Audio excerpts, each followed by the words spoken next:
Catherine Delahunty. Tēnā koe, Mr. Speaker. He mihi nui kia koutou katoa. Order, I apologise, Honourable Member. Now I say to the Honourable Annette King knows better. And both and the Honourable Chris Finlayson will please cease this interjecting across the front of the House here, or this debate they're having across the front of the House, because I want to hear Catherine Delahunty, and I'm sure members of the House do too. Catherine Delahunty. Tēnā koe, Mr. Speaker. Thank you very much.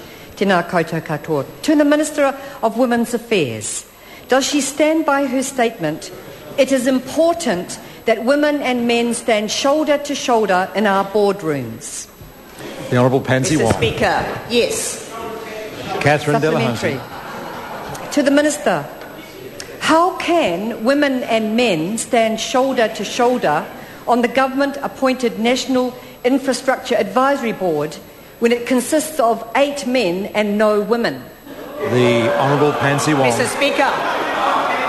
She couldn't tell the difference. Mr. Speaker, the member will be pleased to know that we look at the overall result. In the quarter between October to December 2009, 47% of the board members appointed to government boards and committee are women. And I want to acknowledge my national cabinet colleagues for recognizing and appointing competent women to their boards. Catherine Delahunty. How can women and men stand shoulder to shoulder on the government-funded tax working group when it consists of 13 men and no women? The Honourable Pansy Wong. Mr. Speaker, on this side of the House, we look at the overall picture. We want to win the battle, not just little individual boardroom by boardroom. Is it a point of order? Point of order, Mr. Speaker. The Minister completely failed to address any part of the question. Order. The House is quite noisy, so I will stand while I respond to that. The dilemma I have in terms of trying to require a more precise answer from the Minister is it's difficult for the Minister to give any particular answer to that kind of question, because it's really seeking an opinion from the Minister, and what the Minister is saying in response, in answer, is that the government looks at this differently. And that's why I think there's no way I can intervene. I might also add that, in fact, this Minister of Women's Affairs has no ministerial responsibility for these individual boards. She has an overall interest as Minister of Women's Affairs across the spectrum, and that's the way she is answering. I believe we're hearing reasonable answers. Catherine Delahunty. Supplementary, Mr. Speaker. How can women and men stand shoulder to shoulder on Don Brash's 2025 task force when it consists of 5 men and only 1 woman? The Honourable Pansy Wong. It just shows one good woman is more than 4 men.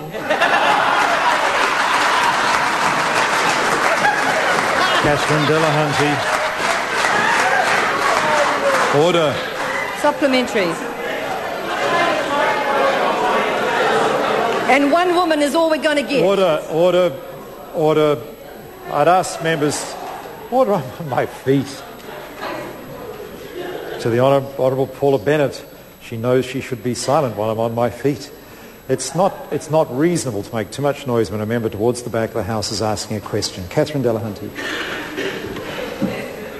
Supplementary, Mr. Speaker. How can men and women stand shoulder to shoulder on the new National Standards Independent Advisory Group when it consists of 4 men and only 1 woman, and most of the profession are female? The Honourable Pansy Wong. Mr. Speaker, I'm not too sure I want to add on to my last question. All I can say is good on those women out there showing the men the way. Catherine Delahunty. How does the Minister think the 12% pay gap between men and women will ever be closed when women have no voice on government groups shaping the future of our economy, our infrastructure and our education system. Mr. Speaker, Honourable Pansy Wong. I have very good news for that member. Under 9 long years of Labour, the 12% pay gap increased to 12.5% for the quarter of June. For the quarter of June 2009, the pay gap's gone down to 11.5. The national government's working for women. Point of order, Catherine Delahunty. Order, a point of order has been called, and the Minister of Housing will respect it. It's gone up to 13. I seek leave to table the Equal Pay Day bag with no money in it for women, and my male colleagues are welcome to donate. Order. We won't be doing that. And I might just warn members that only the person speaking can use a visual prop. Only the member speaking. Point of order, Charles Chauvel. Thank you, Mr. Speaker. I just wonder if the Minister, when she was referring to the statistics where she said that the pay gap had decreased, whether she was quoting from an official document. And if so, whether she might table that document under the standing orders. I beg the member's pardon. Mr. Speaker, the Honourable Pansy Wong, could she please clarify whether she was quoting from an official document? Mr. Speaker, I was thinking to seek your leave to table, but I don't think you allow it, because that statistic is come from the annual New Zealand income survey prepared by Statistic New Zealand. The lazy Labour member can't even... Order.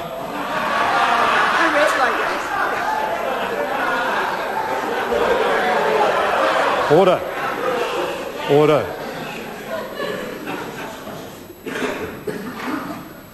I warn the honourable member that the only reason why I'm not going to deal with her more severely is one might accuse me of picking on a woman member, and I don't want to be accused of that. But that is totally unacceptable, I say to the Honourable Pansy Wong. Point of order. Point of order. Order. Charles Chauvel, point of order. I take exception to the description from the Minister that's just been made. The order, the Honourable Pansy Wong, withdraw and apologise. Draw that statement. I'll ask the Minister, the Honourable Pansy Wong, to stand, withdraw and apologise. Mr. Speaker, I apologise and withdraw. Point of order, the Honourable Clayton Cosgrove. Sir, I'll just ask you to reflect on your ruling, because in your ruling in respect of Ms Wong, you suggested that, I suspect you meant members of this House would somehow take umbrage if you dealt with a member in relation to the fact that she was a woman or gender. I suspect that no one in this House would have any conflict with you if you were to deal with members, irrespective of their gender, where they had heard this member attacked a Labor colleague, not even a colleague who was asking the questions. The questions came from a member from another party, and regardless of what gender they are, sir, they should be disciplined. That's what we would expect on our side, I suspect. Order. I'm on my feet, and the Leader of the House should know that. I believe that members should accept the comment I made in the spirit in which it was made, in reasonably good humour of the House. But I do also accept the offence taken by the member to whom the unnecessary comment, the objectionable comment, was directed, and that's why I asked the Honourable Pansy Wong to stand, withdraw and apologise for it, and I believe that's the end of the matter now. Question number 6, the Honourable Jim Anderton.